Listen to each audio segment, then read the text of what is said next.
안녕하세요. 잡시광입니다. 지난 26일 태국 방콕에서 2026 북중미 월드컵 아시아 지역 2차 예선 4차전 태국과의 경기에서 손흥민은 한국팀의 두 번째 골을 넣고 관중석을 향해 외친 말이 무엇인지 알려지자 역시 한국의 캡틴답다는 말이 이어지고 있습니다. 한국이 1대0으로 아슬아슬하게 앞서던 후반 9분 이강인의 패스를 받아 추가골을 터뜨린 손흥민은 자신에게 달려와 안긴 이강인과 기쁨을 나눈 뒤 두 팔을 벌리며 한국 팬들이 있는 관중석 쪽으로 천천히 달려갔습니다. 중간에 왼쪽에 자리한 인사이드캠 카메라를 발견한 손흥민은 방향을 바꾸어 카메라를 향해 다가서더니 환한 표정과 상기된 목소리로 이렇게 외쳤습니다. 웰컴백 준호. 득점의 기쁨 속에서도 중국 공안당국에 구금됐다가 10개월여 만에 풀려난 국가대표팀 미드필더 손준호를 생각하며 그를 따뜻하게 품는 세리머니를 펼친 것이었습니다. 중국 프로축구 산둥 타이산 소속으로 뛰던 손준호는 지난해 5월 중국 상하이 훔차오 공항에서 연행된 뒤 공안위 조사를 받아오다가 최근 석방돼 대표팀 경기 하루 전날인 25일 귀국했습니다. 2022 카타르 월드컵에서도 활약했던 손준호는 구금 기간이 길어지며 대표팀 소집이 불발됐는데요. 손준호와 1992년생 동갑내기로 오랜 시간 대표팀 생활을 함께해온 손흥민, 김진수, 이재성은 손준호의 귀국에 누구보다 기뻐했습니다. 중국 당국에 구금됐다 무려 10달 만에 풀려난 손준호 선수는 평범한 일상에 감사하다는 심경을 밝혔지만 왜 이렇게 오래 붙잡혀 있어야 했는지 여전히 의문점이 많습니다. 손준호 본인도 주변에서도 수사와 재판 과정에서 손준호 선수가 정당한 방어권을 행사할 수 있었는지 침묵하고 있습니다. 또 구금의 구체적 사유나 유무죄 결론에 대해 중국 정부는 정보를 공개하지 않고 있습니다. 지난 26일 중국 외교부 브리핑에서는 손준호 관련 질문이 이어졌습니다.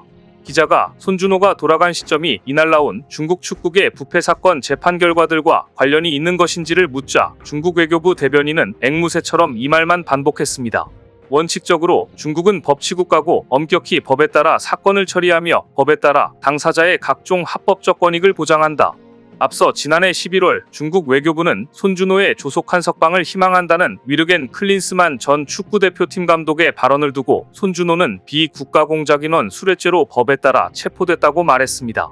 중국에서 비국가공작인원 수뢰죄는 정부기관이 아닌 기업 또는 기타 단위에 소속된 사람이 자신의 직무상 편리를 이용해 타인의 재물을 불법 수수한 경우 등에 적용됩니다.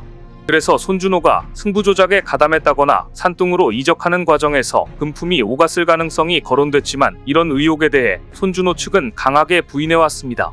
손준호는 풀려났지만 검찰 단계에서 혐의가 없다고 판단을 한 것인지 아니면 재판까지 넘어가서 유무죄가 가려진 것인지는 여전히 확인 불가입니다.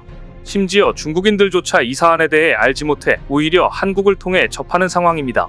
축구팬들은 소셜미디어에 손준호 석방 소식을 알리는 한국 기사를 전하면서 뒤늦게 손준호의 행운을 빈다는 영상을 올리기도 했습니다. 자국에서 벌어지는 재판과 관련된 소식을 자국민이 모르는 법치국가가 어디 있나 싶습니다. 손준호가 석방되기 직전 비리 혐의로 수감된 천시위안 전 중국 축구협회 주석은 150억 원의 뇌물을 챙긴 혐의로 무기징역을 선고받았고 리태 전 중국 축구대표팀 감독의 판결도 곧 나올 예정입니다. 천 전 주석은 지난 2010년부터 2023년까지 상하이 국제항무그룹 총재 회장, 중국 축구협회 인수위원장 주석 등을 역임하면서 자신의 권한을 이용해 관련 기관과 개인에게 각종 편의를 봐준 혐의로 지난해 9월 재판에 넘겨졌습니다.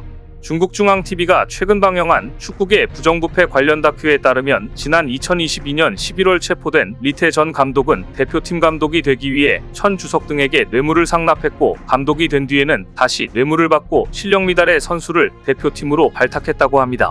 그 밖에도 승부조작을 위해 상대팀 선수와 코치는 물론 심판도 매수하는 등 축구계 비리가 일부에 국한되지 않고 광범위하게 퍼진 사실이 드러나며 비난의 화살이 쏟아지고 있는데요.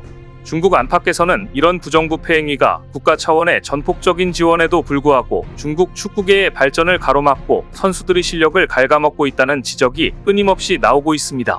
그런데 중국 축구협회의 비리와 대체 손준호의 구금이 무슨 관련이 있었는지 타국 외국민을 1년 가까이 구금했지만 이에 대한 법적인 진행 내용은 전혀 공개되지 않고 있으니 본인들이 주장하는 법치국가에서 가능한 일인지 의문입니다. 그럼에도 중국은 뻔뻔하게 축구 굵기 시즌2를 시작했습니다. 송카이 중국축구협회 회장은 2024 중국 슈퍼리그 개막을 앞두고 가진 새 시즌 전략 합작 발표회에서 아시아 최고 리그를 만들겠다는 의지에 변함이 없다는 것을 강조하는 미래 비전을 발표했습니다. 참 나쁘끄러운 일입니다. 송카이 회장은 중국 슈퍼리그를 통해 아시아 인류리그와 100년 클럽을 만들겠다는 우리의 각오는 변함이 없다. 건전하고 공정한 경쟁의 축구 문화를 발전시켜 나갈 것이라고 말했는데요. 이런 송 회장의 말과 달리 중국 축구는 갈수록 바닥을 향해 가고 있습니다. 3전 2무 1패 270분간 0골. 중국 축구대표팀이 2023 카타르 아시안컵에서 받아든 성적표입니다. 해외 A급 감독, 선수를 대거 중국으로 불러들여 자국 프로축구리그를 육성한 뒤 곧 세계 정상에 오르겠다던 큰 소리가 무색해지는 처참한 결과였습니다. 중국 슈퍼리그의 아버지로 불리는 랑샤오농은 이렇게 일갈했습니다. 중국 국민들은 지금 강한 불만을 가졌고 비판을 하고 있다. 중국 축구는 부끄러움을 알고 나서야 용기를 낼 수 있다. 잿더미에서 일어나야 한다. 그렇게 많은 돈을 쏟아붓고도 중국 축구는 왜 2002년 한일 월드컵을 제외하면 단 한 차례도 월드컵 본선에 진출하지 못한 것일까요? 왜 세계 축구계에서도 유례가 없는 국가 차원의 지지를 얻고도 오히려 후퇴를 거듭하고 있는 것일까요? 전문가들은 뇌물도 문제지만 중국 프로축구계와 부동산의 잘못된 만남이 결정적 원인이라고 지적합니다. 한창 잘나가던 2000년대만 해도 중국 프로축구팀 장수 순잉은 브라질의 알렉스 테세이라 영입에 약 430억 원을 주었고 2015-2016년 리그에서 쓰인 중국 리그에서의 이적료가 영국 프리미어리그 한 해 이적료를 훌쩍 뛰어넘었다는 분석도 나왔습니다.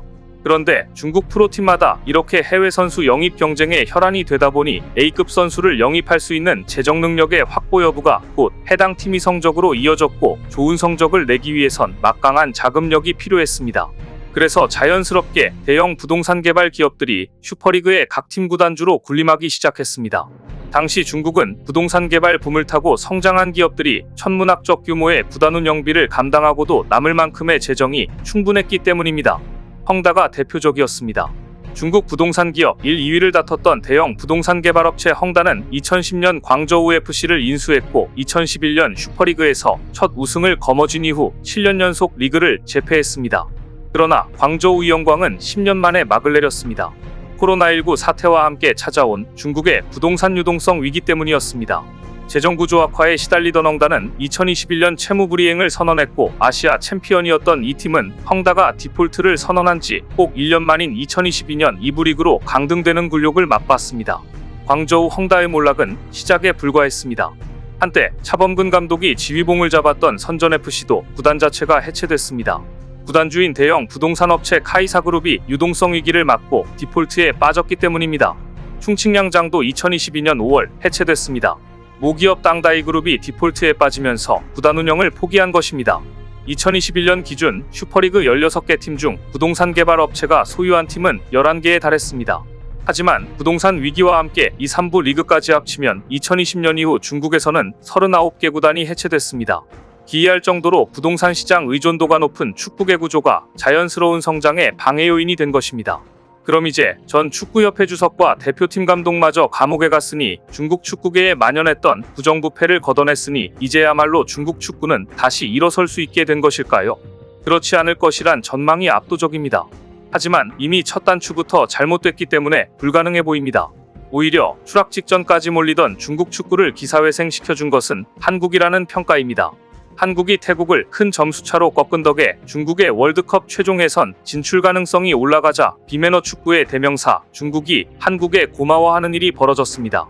황선홍 임시감독이 이끄는 한국 축구대표팀이 2026 북중미 월드컵 아시아 2차 예선 4차전 태국과의 경기에서 3대0으로 이기자 경기 후 중국 매체 소우닷컴은 한국의 태국전 3대0 승리는 중국 이운명을 바꿔놓았다. 중국이 6월에 있을 홈 경기에서 태국을 꺾는다면 최종 예선 진출을 확정짓는다. 한국 원정에서 무승부를 거둬 자신감을 끌어올렸던 태국은 월드컵에 대한 희망에 빠져 있었으나 이제 원점으로 돌아왔다고 좋아했습니다.